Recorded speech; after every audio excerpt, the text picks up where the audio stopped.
Happy சபத் search. இன்றைக்கி நம்ம என்ன பார்க்க போகிறோம்னா shaping a godly character as a child தான் பார்க்க போகிறோம். இப்போ நம்ம கேரக்டர் நம்ம எப்படி பார்க்கலாம்னா, இப்போ யாரும் பார்க்காத போல நம்ம எப்படி பிஹேவ் பண்ணுவோமோ அதான் நம்ம கேரக்டர்னு சொல்லலாம். அதான் நம்ம கேரக்டர்னே சொல்லலாம். ஆனால் நம்ம ஆண்டவரோட பிள்ளைகளாக இருக்கனால நம்ம எந்த மாதிரி கேரக்டர் ரெஃப்ளெக்ட் பண்ணணும்னா, அன்புள்ள கேரக்டராகவும் அன்புள்ளவங்களாகவும் உண்மை உள்ளவங்களாகவும் இருக்கணும் நம்ம. ஸோ ஃபஸ்ட்டு நம்ம என்ன பார்க்க போகிறோம்னா, even a child is known by his deeds. அதாவது சின்ன குழந்தைங்க எப்படி பிஹேவ் பண்ணுறாங்களோ அதான் அவங்களோட பிஹேவியர்னு பார்ப்போம். ஸோ ஃபஸ்ட்டு ஒரு வசனத்தோட ஆரம்பிப்போம். ப்ராவர்ப்ஸ் 20:11. யாராச்சும் தமிழில் படிங்க, நான் இங்கிலீஷில் படிக்கிறேன். Even a child is known by his deeds whether what he does is pure and right.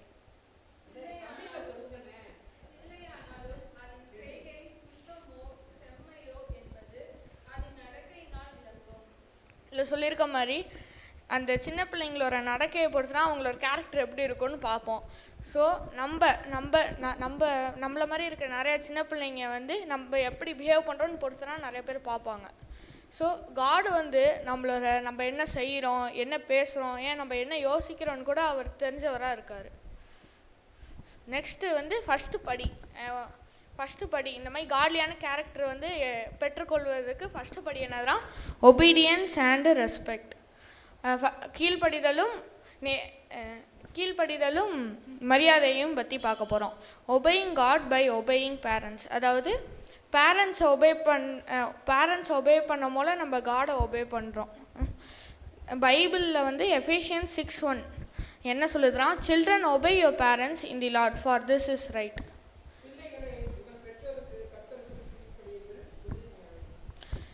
இதில் சொல்லியிருக்க மாதிரி நம்ம நம்மளோட பேரண்ட்ஸை கீழ்ப்படியும், ஏன்னா அதான் ஒரு நல்ல குணம். ஸோ இந்த மாதிரி நம்ம பேரண்ட்ஸு எல்டர்ஸை ஒபே பண்ண போல நம்ம காடை ஒபே பண்ண கற்றுக்குறோம், ஒபேயும் பண்ணுறோம். Next showing respect everywhere. எல்லா இடத்துலையும் மரியாதையை காட்டுறது. when we respect our teachers and friends, அதாவது நம்ம எப்போ தான் நம்மளோட டீச்சர்ஸையும் ஃப்ரெண்ட்ஸுக்கும் மரியாதை கொடுக்குறோமோ அவங்ககிட்ட நம்ம ஜீசஸ் காட்டுறோம்.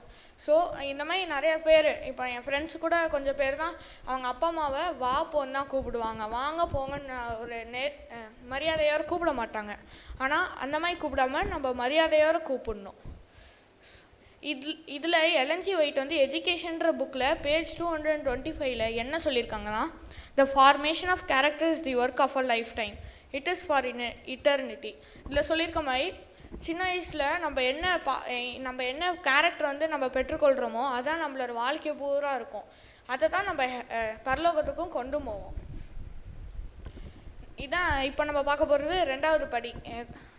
என்னதுதான் நேர்மையும் அன்பாக இருக்கிறதையும் பார்க்க போகிறோம். உண்மையாக இருக்கிறதுக்கும் அன்பாக இருக்கிறதுக்கும் பார்க்க போகிறோம். ஃபஸ்ட்டு ஸ்பீக்கிங் தி ட்ரூத். அதாவது எப்போவுமே உண்மையை தான் பேசணும், நம்ம பொய் பேசக்கூடாது, மற்றவங்களை பற்றி தப்பாக பேசக்கூடாது. நெக்ஸ்ட்டு ரொம்ப ரூடான வேர்ட்ஸ் தான் யூஸ் பண்ணக்கூடாது. ஸோ இதில் ஒரு வசனம் பார்ப்போம். கொலோசியன்ஸ் 3:9. கொலோசையர் 3:9 யாராச்சும் படிங்க. It says, do not lie to each other since you have taken off your old self with its practices.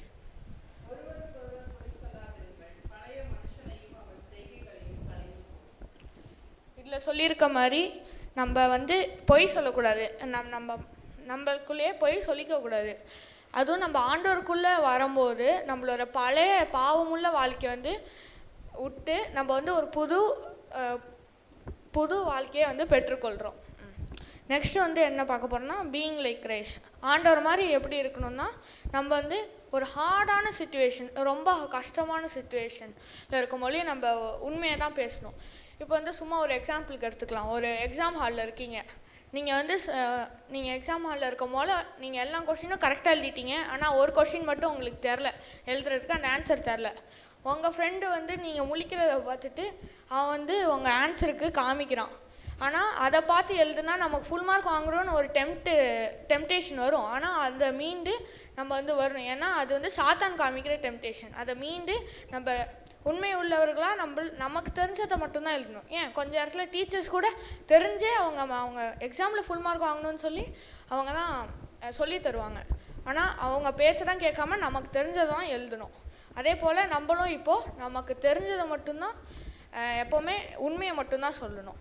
இதுலேயும் எல்என் ஜி ஒயிட் வந்து சைல்டு கைடன்ஸ் புக்கில் பேஜ் 154 என்ன சொல்லியிருக்காங்கன்னா, children should be taught that truthfulness and honesty are part of the character of Christ and that they must develop these qualities if they want to be like him. அதாவது children's இந்த மாதிரி சின்ன பிள்ளைங்கன்னா ஆண்டவர் மாதிரி இருக்கணும்னா அவங்களுக்கு சின்ன வயசுலேருந்தே உண்மையாக இருக்கிறதும் நேர்மையாக இருக்கிறதும் ஜீசஸ் ஒரு கேரக்டர்னு சின்ன வயசுலேயே சொல்லி தரணும். அப்போ தான் அவங்களாலையும் ஜீசஸ் மாதிரி இருக்க முடியும். நெக்ஸ்ட்டு இதான் 3வது படியாக பார்க்க போகிறோம். என்னதுன்னா பீயிங் பியூர் இன் ஹார்ட், சுத்த இருதயத்தை எப்படி பெற்றுக்கொள்கிறதுன்னு பார்க்க போகிறோம். இதில் வந்து ஒரு வசனத்தோடு ஆரம்பிப்போம். Matthew 5:8 நான் இங்கிலீஷில் படிக்கிறேன். Blessed are the pure in heart, for they shall see God.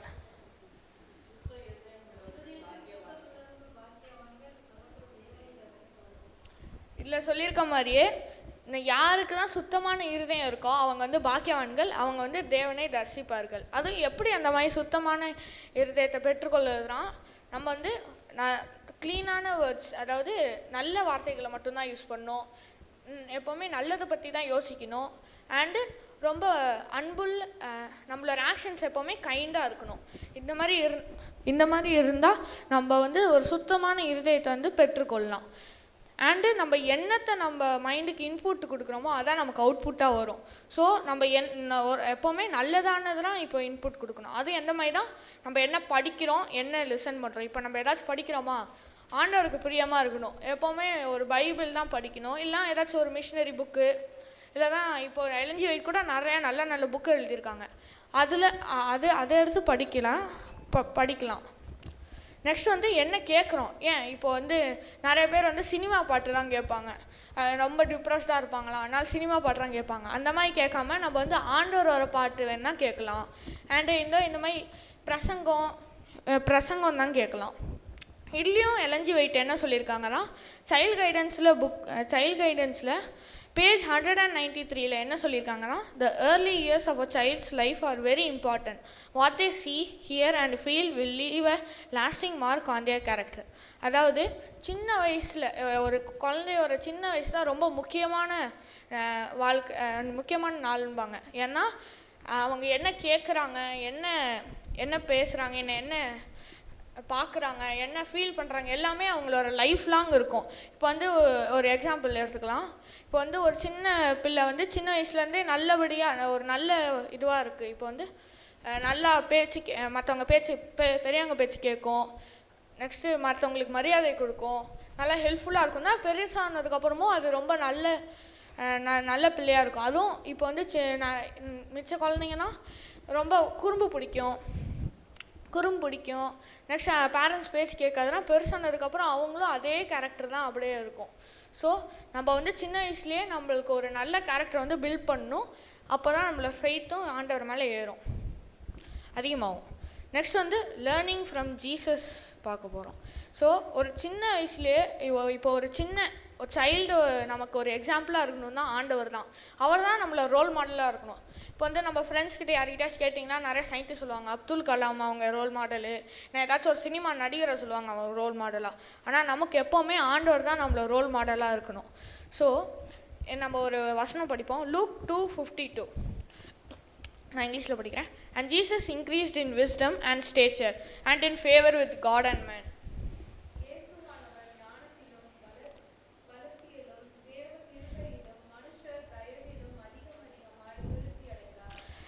இதில் சொல்லியிருக்க மாதிரியே ஆண்டவர் வந்து நல்ல அறிவிலையும் ஞானத்துலேயும் வளர்ந்தார். அதுவும் எப்படி வளர்ந்தார் தான், சின்ன வயசுலேயே அவர் பேரண்ட்ஸ் பேச்சு கேட்பார், மற்றவங்களுக்கு ஹெல்ப் பண்ணுவார், மற்றவங்களுக்காக ப்ரேயர் பண்ணுவார். சின்ன வயசுலேருந்தே பைபிள் வேதத்தை பற்றி கற்றுருக்காரு. ஸோ நம்ம என்ன பண்ணணும்னா டெய்லி நம்மளும் அவரை மாதிரியே டெய்லி ஜீசஸையே ஃபாலோ பண்ணணும். அதுவும் எப்படி தான் பைபிள் படிக்கணும், டெய்லி ப்ரேயர் பண்ணணும், வீட்டில் ஸ்கூலில் தான் ரொம்ப ஒரு ஹெல்ப்ஃபுல்லான சைல்டாக இருக்கணும். நெக்ஸ்ட்டு வந்து நம்மளோட பர்ஃபெக்ட் ரோல் மாடல் எப்போவுமே ஜீசஸாக தான் இருக்கணும். நெக்ஸ்ட் வந்து ஹெல்பிங் அதர்ஸ், மற்றவங்களுக்கு உதவி செய்யணும் எப்போவுமே. ஸோ ஆக்ட்ஸ் ஆஃப் கைண்ட்னஸ், அதாவது எப்போவுமே ஒரு அன்புள்ளவங்களாக இருக்கணும். இப்போ ஒரு அன்புள்ளவங்களாக இருக்கோமா, மற்றவங்களுக்காக ஜீசஸ் பாட்டு பாடலாம், மற்றவங்களுக்காக ப்ரேயர் பண்ணலாம். எல்லாம் ஒரு கிளாஸ்மேட்டுக்கு கூட அவங்களோட ஹோம்ஒர்க்குக்கு ஹெல்ப் பண்ணலாம். ஒருத்தவங்க ரொம்ப சோகமாக இருக்காங்களா, அவங்களுக்கு வந்து கொஞ்சம் சந்தோஷத்தை கொடுக்கலாம். இதை பார்த்து நிறைய பேர் இன்ஸ்பயர் ஆவாங்க, என்ன இவங்க இவ்வளோ அன்பாக இருக்காங்களேன்னு ஜீசஸ்குள்ளே வர்றதுக்கு ஒரு இன்ஸ்பிரேஷன் வரும். So being a missionary, Ellen G White இதில் என்ன சொல்லியிருக்காங்கன்னா, தி அட்வென்டிஸ்ட் ஹோம்ங்கிற புக்கில் பேஜ் 486 என்ன சொல்லியிருக்காங்கன்னா, even a child can be a missionary for Christ அது சொல்லியிருக்காங்க. அதாவது நம்ம பெருசானதுக்கப்புறம் தான் நம்மளால் ஊழியம் செய்ய முடியும்னு இல்லை, இப்போ கூட ஒரு சின்ன ஊழியம் செய்யலாம். நம்ம ஃப்ரெண்ட்ஸ் கிட்ட போய் ஆண்டவரை பற்றி சொல்லலாம். என்னென்ன வேறு யார்கிட்டயாச்சும் சேடாக இருக்காங்களோ அதே மாதிரி சேடாக இருக்கவங்ககிட்டையும் ஆண்டவரை பற்றி சொல்லி அவங்கள கொஞ்சம் உற்சாகப்படுத்தலாம்.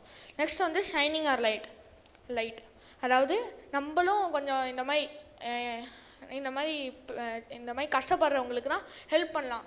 அவங்களுக்கு ஹெல்ப் பண்ணுறத பார்த்து அவங்களும் கொஞ்சம் இன்ஸ்பயர் ஆவாங்க. அண்ட் ஹெல்ப் பண்ணும் போல நம்ம ஆண்டவரோட அன்பையும் நம்ம காட்டுறோம். நெக்ஸ்ட் வந்து இதிலேருந்து நம்ம சும்மா ஒரு தடவை ரீகால் பண்ணுவோம், நம்ம என்னென்ன கற்றுக்கிட்டோன்னு பார்ப்போம். ஃபர்ஸ்ட் வந்து என்ன பார்த்துட்டோம்னா, நம்மளோட பேரண்ட்ஸை வந்து ஒபே பண்ணணும். எப்போவுமே பேரண்ட்ஸ் அண்ட் எல்டர்ஸை ஒபே பண்ணணும், பெரியவங்களை கீழ்ப்படியணும். நெக்ஸ்ட் என்ன பார்த்தோம்னா, be honest and kind with your words, அதாவது எப்போவுமே நேர்மையாகவும் இருக்கணும் அண்டு அன்புள்ளவர்களாக இருக்கணும்.